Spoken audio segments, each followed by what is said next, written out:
1 cup সুজি আর 1 cup বেসন দিয়েই বানিয়ে নাও মজাদার tasty recipe. So hello guys, welcome to Shrabani cooking channel. আজকে আমি বানাবো সুজি আর বেসন দিয়ে খুব মজাদার একটি রেসিপি।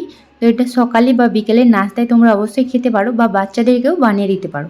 তো তার জন্য এখানে আমি দুটো আলু নিয়ে নিয়েছি, একটা বড় সাইজের একটা ছোট সাইজের, তোমরা চাইলে একটাও নিতে পারো।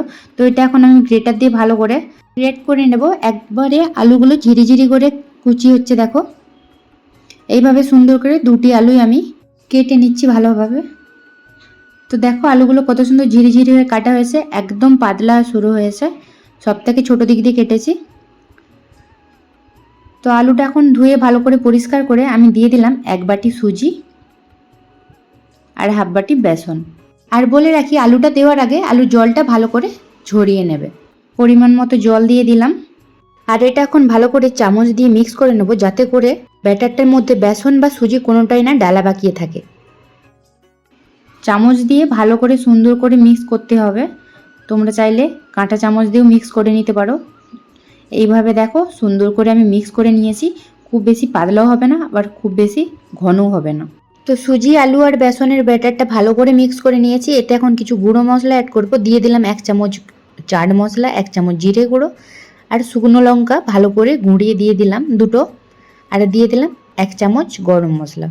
তো চলো ভালো করে মিক্স করে নিই। যদি বাচ্চাদের জন্য বানাও তো লঙ্কাটা তোমরা স্কিপ করে যাবে, আর শুকনো লঙ্কাগুলো অবশ্যই ভেজে গুঁড়ো করবে। তো এভাবে এখন ভালো করে মিক্স করে নিচ্ছি। তো মিক্স করা কমপ্লিট। এতে দিয়ে দিলাম কিছুটা পরিমাণ ধনেপাতা আর 3-4টে কাঁচা লঙ্কা কুচি। তো বাচ্চাদের জন্য বানালে অবশ্যই তোমরা কাঁচা লঙ্কাটা স্কিপ করবে। আর দিয়ে দিলাম 1 চামচ আদার পেস্ট। আবারও ভালোভাবে পুরোটা মিক্স করে নেব।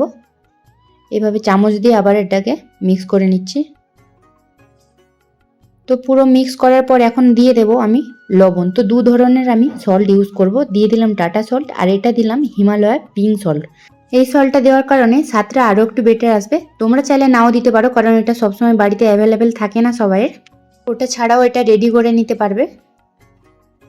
তো দেখো সুন্দর করে মিক্স করে নিলাম। এরপর কড়াইতে দিয়ে দিলাম কিছুটা পরিমাণ বাটার। বাটারটা দেওয়ার কারণে স্বাদটা আরও খুব সুন্দর আসবে। ভালোভাবে খুন্তি দিয়ে নেড়ে বাটারটা একদম গলিয়ে নেব। তো বাটারটা এখন গলে গিয়েছে। আমি দিয়ে দেবো এতে এখন সাদা সরষে। যদি তোমাদের বাড়িতে কালো সরষে থাকে অবশ্যই দিতে পারো, আমার কাছে ছিল না। আর দিয়ে দিলাম কিছুটা গোটা জিরে। কালো জিরে দিলে স্বাদটা আরও বেটার আসবে। যতক্ষণ না ব্রাউন কালার হয় ততক্ষণ ভালো করে ভেজে নেব। ব্রাউন কালার করে ভেজে এরপরে দিয়ে দিলাম পুরো ব্যাটারটা।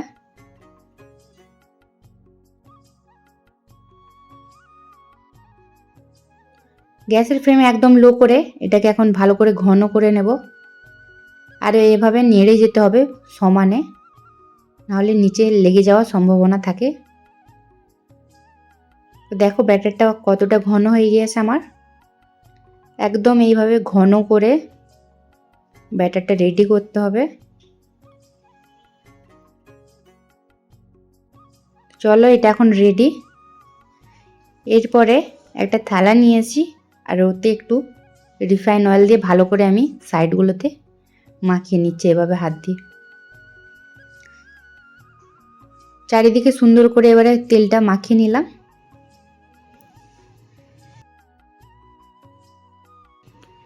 এরপর মিশ্রণটা এর মধ্যে আমি দিয়ে দেব। পুরোটাই একটা থালাতে দিয়ে দেব।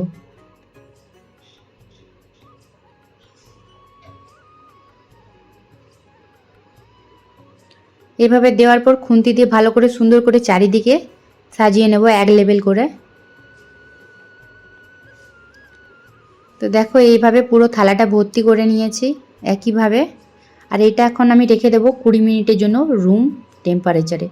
তো 20 মিনিট রাখার পর এটা দেখো রেডি। এবার কিছুটা কিছুটা করে আমি এইভাবে নিয়ে গোল আকারে করে নিচ্ছি। তোমরা চাইলে আরও অন্য কিছু শেপ দিয়ে নিতে পারো। আমি এভাবে করলাম। আগে গোল করে নিচ্ছি, তারপরে আবার ওটাকে চ্যাপ্টা করে নেব। তোমরা চাইলে এটাকে কেটে কেটে বরফি আকারেও করে নিতে পারো। তার আগে হাতে অবশ্যই একটু তেল মেখে নিও। একই সাইজে সুন্দর করে ছোট ছোট করে প্রথমে এইভাবে গোল করে নিচ্ছি।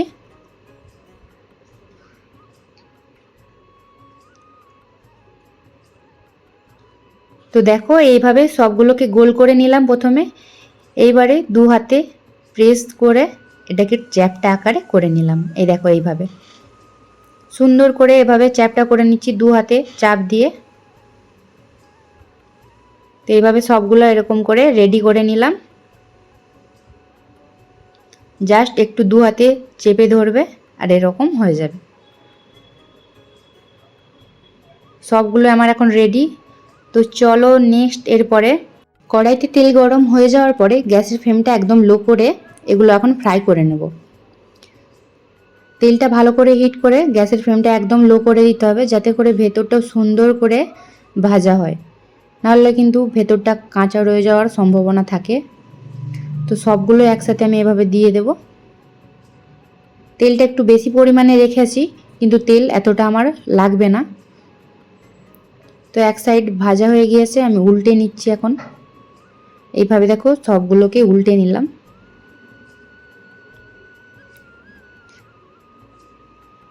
তো চলো এগুলো এখন ভালো করে ভাজা হয়ে গিয়েছে একদম, আমি নামিয়ে নেব এবার। রেসিপিটি কেমন লাগলো অবশ্যই জানিও, আর চ্যানেলে নতুন হয়ে থাকলে অবশ্যই চ্যানেলটিকে সাবস্ক্রাইব করে আরও নতুন নতুন ভিডিও দেখার জন্য আমার পাশে থেকো। বেল আইকনটি ক্লিক করে দিও সবার আগে নোটিফিকেশান পাওয়ার জন্য। সো দেখো আমার এটা এখন একদম রেডি, মুচমুচে খাস্তা।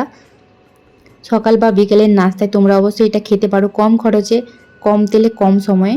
আর বাচ্চাদের স্কুলের টিফিনেও অবশ্যই এটা দিতে পারো। তো চলো আজকের মতো টাটা, দেখা হচ্ছে নেক্সট কোনো ভিডিওতে।